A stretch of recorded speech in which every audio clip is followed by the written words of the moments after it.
রাষ্ট্র সংস্কার আন্দোলনের প্রধান সমন্বয়ক, বাংলাদেশ মুমিন আন্দোলনের প্রধান উপদেষ্টা অ্যাডভোকেট হাসনাত কায়েম ভাই, আমি ওনাকে ওনার মূল্যবান বক্তব্য প্রদান করার জন্য বিশেষভাবে অনুরোধ করছি।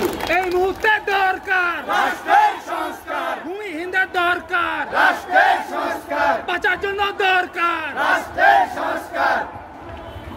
আজকের এই সংক্ষিপ্ত সমাবেশে সংগ্রামী সভাপতি আপনারা জানেন যে প্রায় 1 বছর এই জুলাই মাসের আজকে যদিও এটা 1 আগস্ট, কিন্তু আমাদের ছাত্ররা এইটাকে 32 জুলাই নাম দিয়েছিল এবং 5ই আগস্টে তারা 36 জুলাই ঘোষণা করেছিল।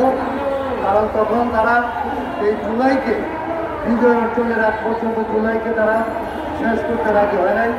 তারা চেয়েছিল জুলাইয়ের মধ্যে এইখানকার যে শাসক শ্রেণী, তখনকার এই যে মাফিয়া, তখনকার যে বেশিরভাগই শাসক, শেখ হাসিনাকে এখান থেকে পরাজিত করবে।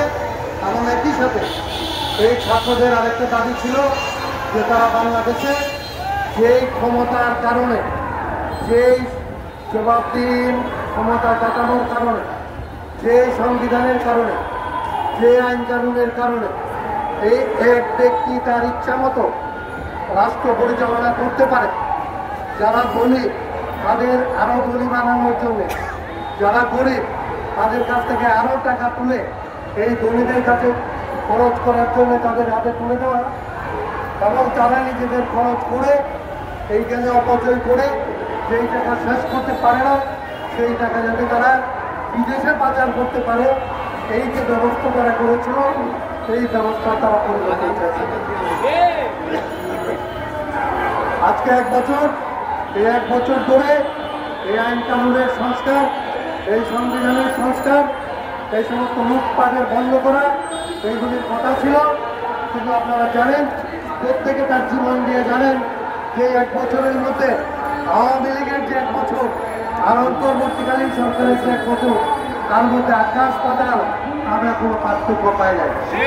এখনো চাঁদাবাজি চলে, এখনো ঘুষ চলে, এখনো অফিসগুলি আসলে বড় লোকদের কারখানা, এখনো অফিসগুলি লুটপাটের কারখানা, এখনো সরকার যারা চালায় তারা বড় লোকদের স্বার্থে আইন মানায়। এখনো পর্যন্ত গরিবের পক্ষে, সাধারণ মানুষের পক্ষে আইন কানুন তৈরি করা হয় নাই।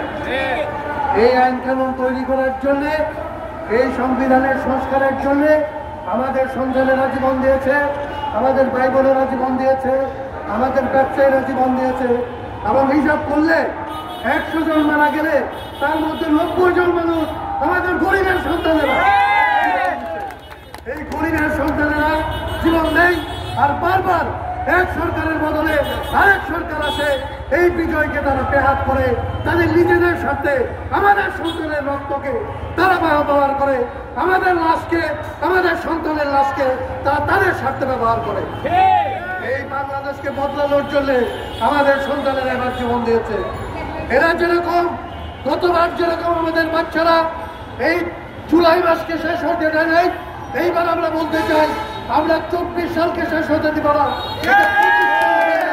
যতদিন পর্যন্ত না এই সংস্কার আমরা করতে পারি, যতদিন পর্যন্ত না এই আমাদের অভ্যুত্থান করেছিল আমাদের সন্তানেরা যে লক্ষ্যে সেটাকে বাস্তবায়ন না করতে পারি, ততদিন পর্যন্ত এই অভ্যুত্থানকে আমরা টেনে নিয়ে যাব এবং আমাদের অধিকার, আমাদের ন্যায্য পাওনা, আমাদের ন্যায্য অধিকার প্রতিষ্ঠা করার জন্য আদায় করে ছাড়বো। আমাদের এই আদায় করার লড়াইয়ে আপনারা সাথে থাকবেন এবং দেশের মানুষকে ঐক্যবদ্ধ করবেন, এই আশাবাদ ব্যক্ত করে এই 1 আগস্টকে 32 জুলাই হিসাবে আমরা পালন করছি। আজকে নারায়ণগঞ্জে সমাবেশ, অন্যান্য সমস্ত জায়গায় আমাদের বিক্ষোভ মিছিল চলবে এবং আমরা এই সংগত লড়াই অব্যাহত রাখবো। আপনাদের সবাইকে আমার জায়গা থেকে ধন্যবাদ এবং কৃতজ্ঞতা। এই মুহূর্তে দরকার রাষ্ট্রের সংস্কার,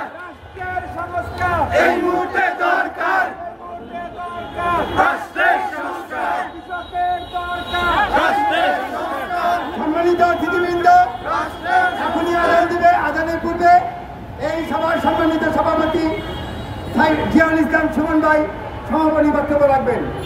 জনাব জিয়াউল ইসলাম সুমন।